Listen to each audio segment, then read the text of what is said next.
pour vous remercier. Vous avez droit au polar de l'été. Normalement, j'aurais pas dû le faire aujourd'hui, et je vais le faire aujourd'hui parce que, eh ben voilà, vient de paraître. Alors, c'est on va dire juste que ce couple, Jérôme Camus et Nathalie Hugues, ont fait déjà beaucoup de polars, beaucoup de trilogies, Prédation, il y avait, enfin je ne me souviens plus de tous les titres, mais Stigmate, Instinct et Rémanence. Voilà, Rémanence. Rémanence. Mais alors, attendez. C'est sublime. Déjà, c'est très très rare dans la vie d'un libraire où je peux dire j'ai trouvé le polar pour la fête des mères, la fête des pères, pour les vacances et tout public en étant de qualité et même pour les gens qui sont pointus au niveau du polar. On l'a déjà lu, c'est dommage maintenant, on l'a plus pour les vacances. Exceptionnel.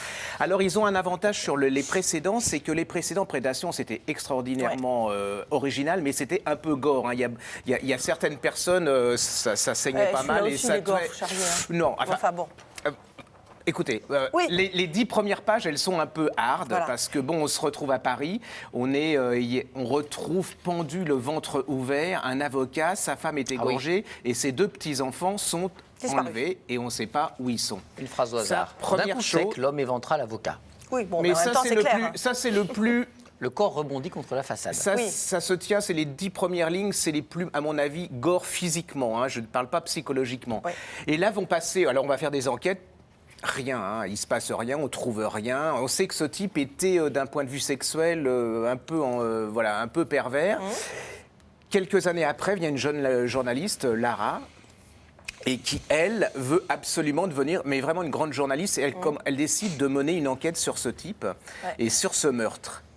Et là, elle va se trouver embringuée dans un milieu. Alors, le thème de ce livre, entre autres, hein, c'est le sexe comme consommation et surtout les enfants et les adolescents. Les réseaux pédophiles. Voilà, ça c'est. Non, mais. Oui, non, mais si. Non, mais c'est pas. Non, mais c'est remarquable. C'est remarquablement fait parce qu'il va vous décrire tous les réseaux de pédophiles qu'il y a à travers l'Europe. Et donc, cette jeune femme commence à faire une enquête.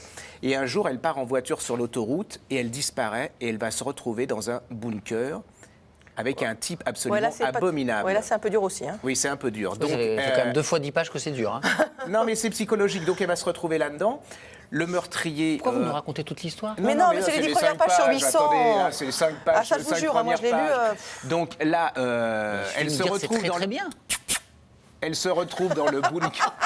Voilà, ça marche. Moi aussi, j'essaye. On se retrouve dans un bunker. Le meurtrier, enfin celui qui l'a enlevé, disparaît et il ne revient pas et ne peut plus s'enfuir. Et on se demande pendant 40 pages, va-t-elle s'en tirer ou pas? Et elle va retrouver des choses absolument abominables dans le bunker. Point final. Ça, c'est la première chose. Il y a une policière qui est en Bretagne et qui est appelée sur un lieu de... il y a un problème de apparemment mort de crime, 3 personnes qui sont suicidées, pendues.